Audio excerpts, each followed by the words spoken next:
A rift has opened up between the government and the Salvation Army over the homeless problem. After several weeks of publicity about the plight of people living in cars and garages, the government this week sent out so-called flying squads to offer assistance to people in Auckland. Here's what the Prime Minister John Key told reporters yesterday. On, I think, Tuesday or Wednesday night, MSD and the Sallies went around and knocked on, I think, 8 cars that they could find. All 8 of those people refused to take support either from Sallies or from MSD.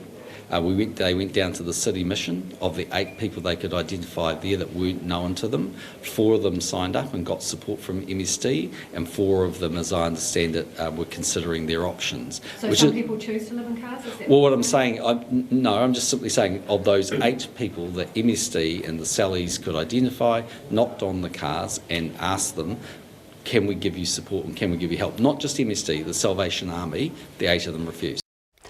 But the Salvation Army says it played absolutely no part in approaching homeless people in Bruce Pullman Park with ministry officials, and the government's incorrect statements have compromised its ability to work with vulnerable homeless people who are wary of officials. I spoke to Salvation Army Divisional Commander Ian Hudson a short time ago and began by asking him why the government managed to get the wrong end of the stick. We think there's been some kind of miscommunication because we have not gone round with any MSD people at all. And also we haven't been knocking on doors. How we've tended to operate is we've taken a van there. We've been carefully developing relationships with people there, so they gaining their trust, and basically having a van where we've taken food or other things that they might need to help, and beginning to try and see how we can support, see if they're willing for us to mediate or support and advocate for them. So that's kind of what we've been doing, and no, we didn't. We weren't involved in any of that kind of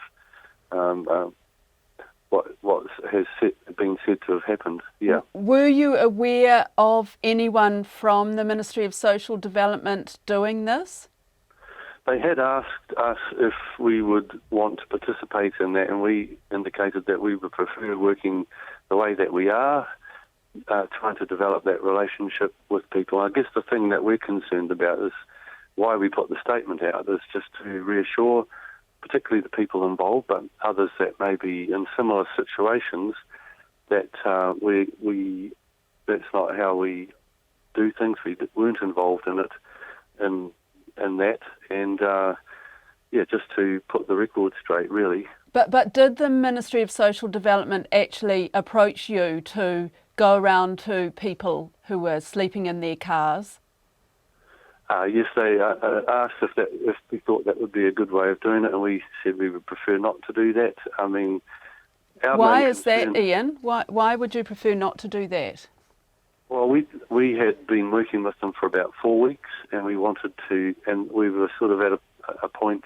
I guess the main issue here for us is re-establishing the fact that we're concerned that we might lose some of that relationship with statements like this that will impair the way that we're able to help the people there, because they trust us. Some of them have had, they're not confident with officials. I guess that's an answer to your question. Not always confident working with bureaucracy, maybe even had some things in the past that have, where they haven't had a good experience or something. That's one of the main reasons why we didn't really want to go at it that way. So, Ian, has this made your life harder? Well, we are concerned that it might, and that's why we made the statement.